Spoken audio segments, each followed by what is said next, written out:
आपण पाहत आहात EDTV, बातमी अशी जिच्यावर तुम्ही ठेवणार विश्वास।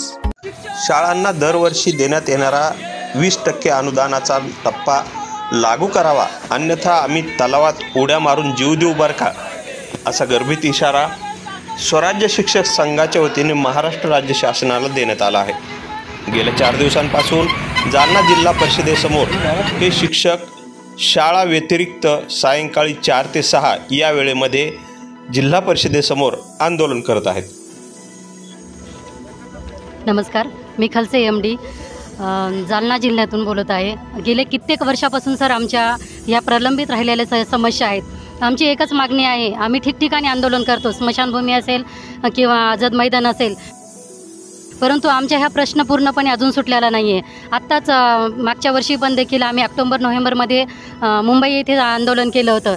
त्यावेळेस शिक्षण मंत्र्यांनी असं घोषित केलं होते की येऊन आम्हाला पेढे वगैरे भरवले होते की तुम्हाला अनुदान हे दिल्या जाईल, परंतु आत्ता त्यावेळेस आम्ही विश्वास ठेवला आणि आत्तापर्यंत संयम ठेवला। नंतर जानेवारी-फेब्रुवारीमध्ये देखील अनुदान मिळवण्यासाठी आम्ही आंदोलन केलं होतं आझाद मैदानवरती, पण तिथे देखील साहेबांनी आम्हाला असं घोषित केलं आणि आम्हाला ते आंदोलन आमचं स्थगित केलं। आणि आत्ता देखील वाटलं की आता आम्हाला मिळणारच आहे, पुढचा टप्पा जो आहे आम्हाला मिळणार आहे, आणि त्या आशावरती आम्ही सर्व शिक्षकांनी संयम ठेवला की नाही मिळेल। परंतु आत्ताच्या ज्या शिक्षण मंत्र्यांनी आता त्या सभागृहामध्ये घोषित म्हणजे त्यांचा शब्द बदलवला त्यांनी की आम्ही पुढे देऊया, पुढील संच मान्यता झाल्यानंतर देऊया। सर आम्हाला एकच सांगायचं, कित्येक वर्ष आमचे शिक्षक पुढे निघून गेलेले आहेत, त्यांचा संसार उघड्यावरती पडलेला आहे।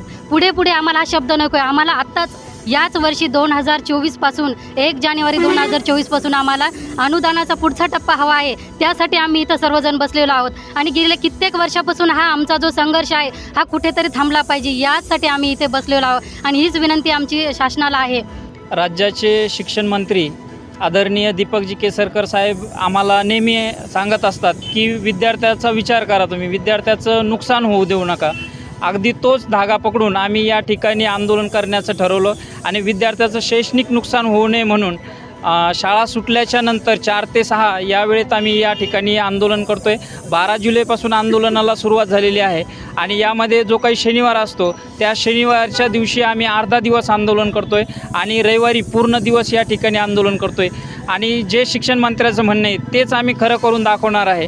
आमचं शिक्षण मंत्र्याला एकच मागणं आहे की जसं तुम्ही 100% अनुदानित शिक्षकांना 100% पगार देता, त्यांच्याकडून काम करून घेता, अगदी त्याच पद्धतीने आम्ही सुद्धा 100% शिक्षकासारखं काम करतो। आमचे विद्यार्थीसुद्धा शिक्षक झालेले आहेत, तलाठी ग्रामसेवक झाले, काही MPSC करू लागलेले आहेत, काही UPSC करू लागलेले आहेत, MPSC UPSCमध्ये सुद्धा आमचे विद्यार्थी सक्सेस झालेले आहेत, काही डॉक्टर झाले।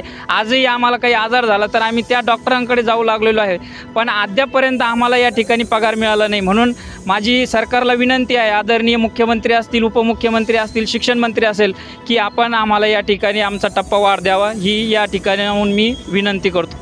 स्वराज्य शिक्षक संघ जालना जिल्ह्याच्या वतीनं मी शिक्षण मंत्री महोदयाला सांगू इच्छितो की जर आमच्या मागण्या या ठिकाणी मान्य झाल्या नाहीत तर येत्या काळामध्ये आमचा स्वराज्य शिक्षक संघ जालना जिल्हा तुम्हाला रस्त्यावरती उतरलेला दिसेल आणि फक्त रस्त्यावरतीच उतरलेला दिसणार नाही तर येत्या काळामध्ये आम्ही जलसमाधी आंदोलनसुद्धा करणार आहोत। ते याच ठिकाणाहून जवळ असणारं मोती तलाव आहे 1 किलोमीटरवरती, त्या ठिकाणी आम्ही जलसमाधी करू, किंवा जर त्या ठिकाणी आम्हाला जलसमाधी जर करण्यासाठी काही अडथळे आले तर आम्ही प्रशासनाला न कळवता गोदावरी नदीवरती जाऊन नदीमध्ये उडी घेऊन आम्ही जलसमाधी करणार आहोत। आम्हाला खात्री आहे की शिक्षण मंत्री असेल, त्यानंतर मुख्यमंत्री असेल, उपमुख्यमंत्री असेल, ही वेळ आम्हाला येऊ देणार नाहीत आणि ते नक्कीच आम्हाला 1 जानेवारी 2024 पासूनच अनुदानाचा वाढीव टप्पा देतील।